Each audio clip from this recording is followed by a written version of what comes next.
अस्सलाम वालेकुम फ्रेंड, कैसे हैं आप? उम्मीद करता हूँ सब खैरियत से होंगे। मैं मोहम्मद उस्मान और आप देख रहे हैं देसी रिएक्शन। तो फ्रेंड, आज की वीडियो का हम रिएक्शन लेकर आए हैं। वीडियो का टाइटल आपको बता देते हैं। वीडियो का टाइटल है 3000 कैम्बारान SS1 पिंदाद मासूक यूक्रेना ताकुमा SU-35 अलुत्सिस्ता RINI जुगा दांताम कात्सा।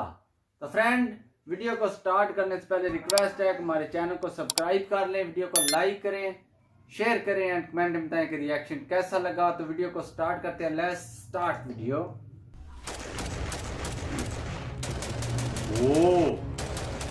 AK-47 नहीं, SS1 पिंदाद Indonesia SS1 Pindad Indonesian Rifles tahun 2021 kontrak pembelian SU-35 amazing fighting and shoot Pindad SS1. Nah, konflik Ukraina-Rusia saat ini semakin banyak menarik perhatian negara-negara di sekelilingnya, bahkan negara di seluruh dunia, bos. Dan salah satu negara ini adalah negara Belgia, yang diketahui menyumbang 3.000 pucuk senapan serbu FNC yang ternyata merupakan varian asli atau varian original dari senapan serbu SS1 Pindad Indonesia. Dan cukup menarik, bos. Artinya di sini senapan Belgia ini pun adalah nenek buyutnya varian senapan serbu SS1 buatan Indonesia. Dan lantas apakah perbedaannya? Apakah sama dengan punya kita Indonesia, dan bagaimanakah sejarahnya? Setelah ini kita bahas. Kemudian dikutip dari cuplikan berita CNN Indonesia, ternyata selain jet tempur Su-35, masih banyak lagi daftar atau list-list kontrak pengadaan senjata buatan Rusia untuk Indonesia yang terkendala KATSA alias sanksi dari Amerika, bos. Sehingga senjata-senjata itu pun belum bisa didatangkan ke Indonesia. Nah, senjata apa saja itu dan bagaimanakah berita lengkapnya? Cus, tanpa banyak bacor, mari kita bahas beritanya satu per satu, bosku. Wow. The fighting auto tank fire machine automatic. Oke, yang pertama berita datang dari nenek moyang alias varian original senapan serbu SS1 Pindad buatan Belgia, yaitu FNC yang sebanyak 3.000 pucuk ikut berperang di medan laga Ukraina. Dikutip dari Indo Militer, negara Belgia ini pun dikabarkan telah mengirimkan bantuan berupa senapan serbu ke Ukraina dalam jumlah yang sangat besar, bos. Tak cuma ratusan pucuk, tapi Belgia pun sampai mengirimkan 3.000 pucuk. Jumlah senapan serbu sebanyak ini pun dapat mempersenjatai tentara sampai sebanyak 3 batalion infanteri. Nah, dikutip dari akun Twitter UAV Weapons, dikatakan bahwa ribuan pucuk FNC ini telah digunakan oleh para sukarelawan yang tergabung ke dalam Legion Internasional Pertahanan Teritorial Ukraina. Dan yang menariknya di sini, senapan serbu dengan standar NATO 5,56 x 45 mm ini pun ternyata merupakan varian original dari senapan serbu SS1 buatan PT Pindad Indonesia. Dan perlu kalian ketahui, bos, sejak era Presiden Soeharto, senapan serbu SS1 ini pun telah ditetapkan sebagai senapan serbu standar untuk 3 matra TNI, yaitu darat, laut, dan udara. Kemudian untuk sejarahnya, Indonesia awalnya pun mendatangkan 10.000 pucuk FNC langsung dari Belgia pada tahun 1982 silam. Dan selanjutnya semakin mantap, bos. Indonesia pun mendapatkan lisensi untuk memproduksi FNC di dalam negeri, yaitu di tangan PT Pindad, dan jadilah ikon legendaris senapan serbu SS1 Pindad. Nah, walaupun tidak banyak perbedaan, senapan serbu SS1 buatan Pindad ini pun disebut-sebut telah diadaptasi untuk pengoperasian di wilayah yang lembab dan kondisi hutan. Karena seperti yang kalian ketahui, kondisi geografis kita penuh dengan hutan hujan tropis yang hangat, lembab, dan berair. Beda dengan di Belgia sana, bos. Selain diproduksi secara lisensi oleh PT Pindad, FNC sejak tahun 1986 silam juga diproduksi oleh Bofors, Carl Gustaf, dan Swedia dengan label AK-5 dan dengan hanya sedikit modifikasi. Mantap jos.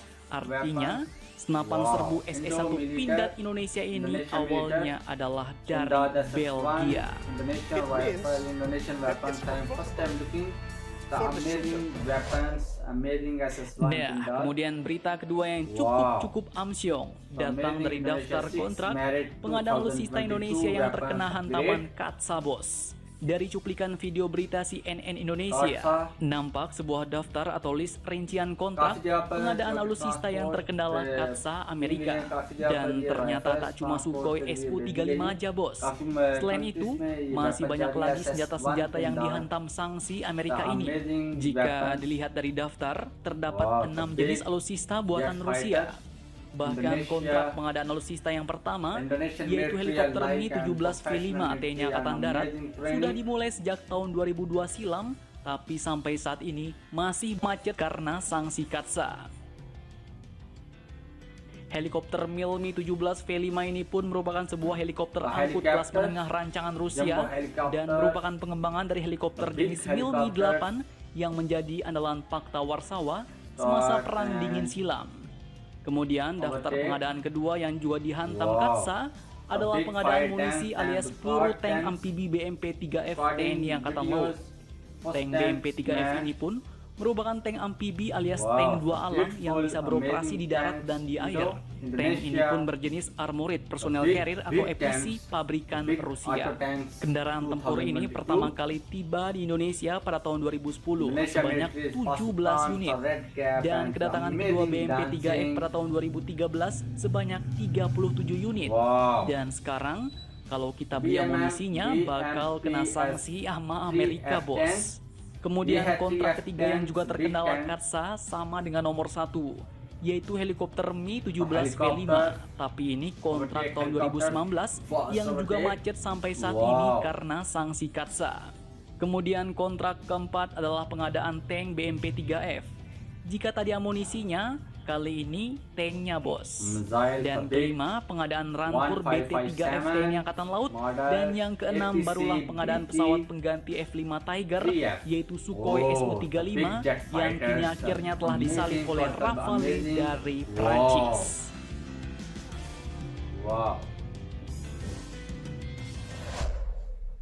Nah, 6 jenis pengadaan alutsista antara Kemhan Indonesia dan Rosoboronexport Rusia ini pun terhenti karena terkendala Katsa, bos, yaitu Countering America's Adversaries Troop Sanction Act, yang merupakan sarana pemerintah Amerika untuk menekan negara-negara sekutunya dengan dalih melawan musuh negara yang notabene sebenarnya adalah Rusia, bos.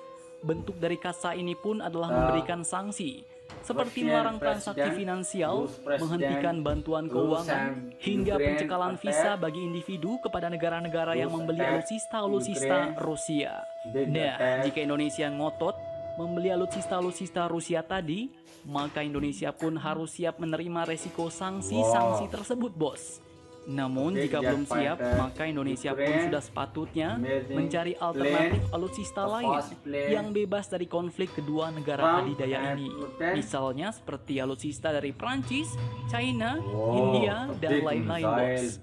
Dan yang sudah dijalankan seperti yang kalian tahu, Indonesia pun akhirnya membeli jet tempur Rafale dari Prancis. Nah, semoga kedepannya Indonesia dapat semakin mandiri dalam membuat senjata sehingga dapat bebas dari belenggu-belenggu sanksi-sanksi seperti ini ya, bos. Bagaimana menurut kalian? Jangan lupa komentar. Tetaplah kalian barbar dan jangan santuy terus. Demi Indonesia maju. Salam Indomax, Indo Magazines.